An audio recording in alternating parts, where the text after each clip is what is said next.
The White House says a problem with Johnson & Johnson's supply of COVID-19 vaccine will not slow the pace of inoculations.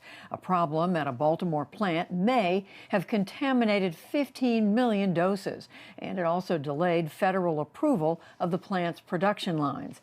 The White House said today it learned of the problem last week, but remains confident. HHS updated us. In fact, this is probably the process working as it should. HHS updated us on J&J's manufacturing, including where things stood with the facility at the point where they learned about the issue. It wasn't going to impact our supply. It wasn't going to impact the supply to the American people. And of course, J&J is working through this with the FDA. Also today, the White House launched a campaign titled We Can Do This to win over Americans still hesitant about getting vaccinated. It involves 275 organizations, ranging from the Salvation Army to the NAACP to NASCAR. Vice President Kamala Harris introduced members at a virtual event, and officials debuted TV ads in English and Spanish to amplify the message. Police in Southern California have identified the man who allegedly shot and killed 4 people, including a 9-year-old boy, on Wednesday. A 5th person remains in critical condition, along with the suspect. He is identified as Amenadab Gonzalez. It is not clear how he was wounded. Investigators say he attacked the victims at an office complex southeast of Los Angeles after chaining the gates closed. The preliminary motive is believed to be related to a business and personal relationship, which existed between the suspect and all of the victims. It appears all of the adults were connected either by business or a personal relationship, and this was not a random act of violence. This attack follows mass shootings in Boulder, Colorado, and Atlanta within the last 3 weeks. In Myanmar, demonstrations erupted across the country today, marking 2 months since the military seized power. Protesters in Yangon and Mandalay burned copies of the Constitution that ensured military dominance in the legislature. They also honored the more than 500 protesters killed so far. A court in Hong Kong convicted 7 pro-democracy leaders today for their role in mass protests in 2019.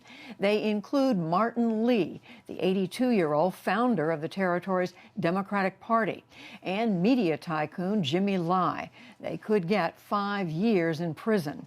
We'll have details later in the program.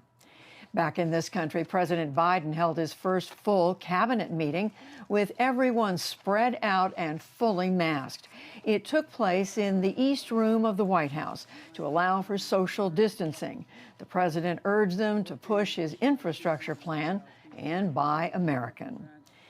This was opening day for Major League Baseball, but COVID-19 claimed an immediate casualty. A Washington Nationals player tested positive, and the team scratched its game with the New York Mets. Elsewhere, limited numbers of fans were allowed to attend, including in New York for the Yankees' home opener with Toronto. We're hoping for a good year this year. And, it's been hard for a lot of people, so, let's get back slowly but surely. And hopefully everybody gets vaccinated so that we can all come back and, enjoy the game with a full crowd. The Texas Rangers were the lone team to allow full crowd capacity at their stadium. President Biden said that decision was irresponsible. The state Supreme Court of Virginia today backed Charlottesville's move to take down 2 Confederate statues. One of General Robert E. Lee was at the center of a white nationalist rally in 2017, where a woman was killed. The other statue is of Thomas Stonewall Jackson, Lee's fellow general. In economic news, claims for unemployment benefits unexpectedly rose last week to 719,000, up 61,000 from the week before. And on Wall Street, big tech led the broader market higher. The Dow Jones Industrial Average gained 171 points to close at 33,153. The Nasdaq rose 233 points.